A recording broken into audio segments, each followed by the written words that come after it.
Welcome, everyone. I welcome you to our new series titled Code Story. I have designed this series, which covers stories from my own personal life. This is with an intention to assist you all with my experiences and lessons learned. Join me on a journey and let me share with you how I learned to leave behind my comfort zone, a dangerous zone I used to be in. This story that I'm about to share with you today goes back to my very early job experiences. This was a time when I was in my early 20s and I had tremendous growth in my work. I was one of those people who would found myself to be very workaholic, but very process and goal driven. So I would just get things done and get them done in the most effective and excellent way.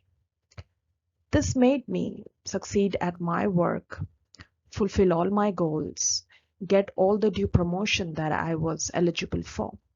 However, in the same organization, I also experienced my downfall, a downfall of my own career growth and also my personal growth. Just like all good things don't stay there forever, my work, my experiences went through the same cycle. There came a time when I found myself into role and I was surrounded by very toxic people. My bosses were very difficult, including my clients. My leadership was worse. It was more toxic that anyone could ever imagine. And I also never had any supporting colleagues. It was an extremely tough political scenario or environment to survive in. And every single day, to me, I always used to feel it was like going on a war. I was fighting battles at every front. I used to prepare myself every single day before every single meeting, whether it was with a client or with my own inner leadership. It was tough. And I didn't know what next is going to happen. This was one of the most difficult phase of my professional life, not personal, sorry, professional life. And you must be wondering, why did I put up with all this? And why did I stayed in such difficult environment when I was put through so much? I think it was my own inexperiences and my constant need to prove myself.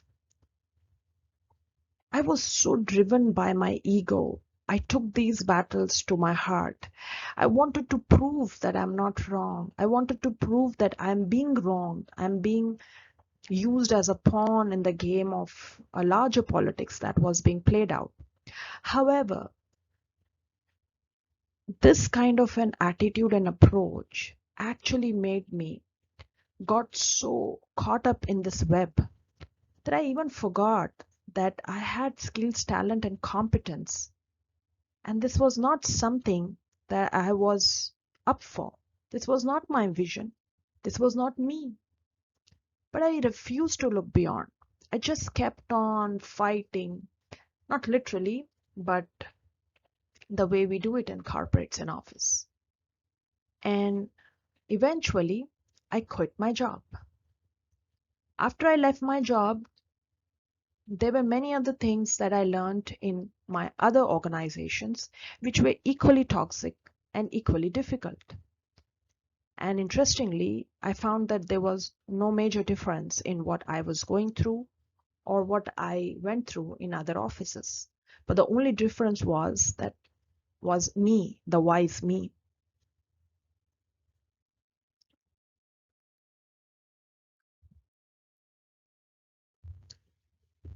I took help, friends. I having been through such a tough time, something that I should have had done earlier, but since I was so caught up in this vicious circle of victimhood, me, politics, blaming people,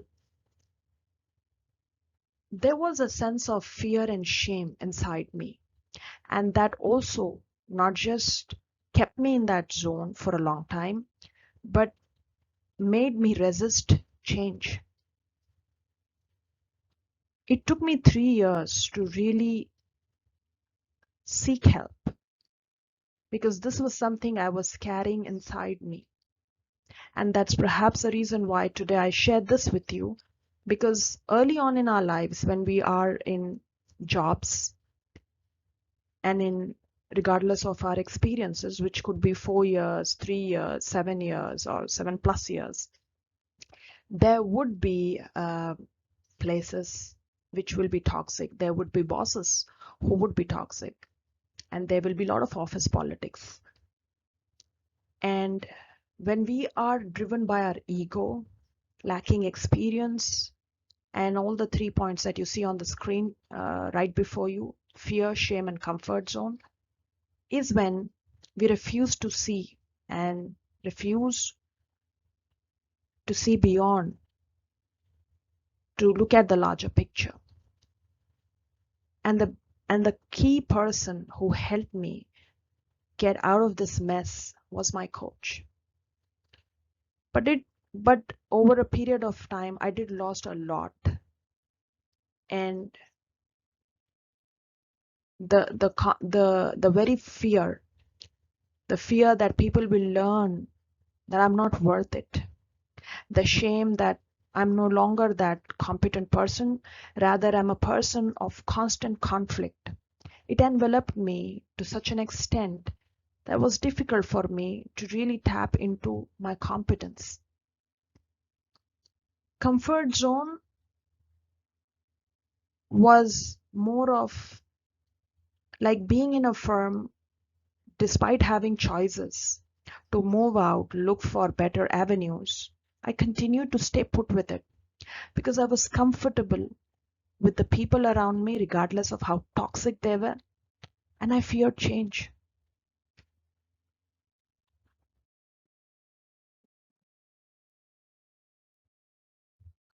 And I found growth, I found success only when I sought help. My coach helped me not look at things or blame things or become a victim. Instead, my coach helped me look inward, look at my own flaws and weaknesses. What was it that was keeping me stuck and I was standing in my own way? There were many areas where I was in need of help. There were areas where I used to play victimhood, in which, even though despite having choices, I was not making the right move. So, coaching is powerful, friends. If you find yourself in any of these, please seek help. So, with this one difficult phase of my life that I just shared with you, and the help that I received from my coach in terms of helping me move past my comfort zones, I have just 3 lessons that I still carry with me from this particular phase of my career life, and I would like to share with you so that it helps you. First, if you find yourself caught up in any issues, try to look at it from multi dimensions. We become victim and we get caught up in conflicts when we refuse and only look at it from our point of view, because we felt it that way, because I think that is correct, because I think that shouldn't happen to me. So don't just get into that trap of me. Let someone else let you know what you're missing. The second most important point, try to look inward. I may call this as one of my most toughest and difficult phase of my career. However, Most of what it was is because I lacked the eye to look inside me. What were my flaws, my weaknesses, what I could have had done better? Why was I so caught up? Things were not really that bad, or was I just making of it? We all have inner wisdom. All we need is a little bit of a method to tap into it. Finally, anytime you find yourself in a comfort zone, remember it's a dangerous zone to be. We may, we all are actually hardwired to safety. So we may really not want to ever give up on our comfort zones. But we continue to develop these zones in various phases of our life. And this is one of the most dangerous zone to be in. I'm not saying that you should always be edgy or constantly take a risk, but learn to find that comfort zone which is no longer helping you, but rather has become one of the major hindrances of your personal growth. Well, that's all for today, friends. Here are my coordinates. If any part of my story resonated with you, let me know. And if you ever need to connect with me, here's my coordinates for you. Thank you.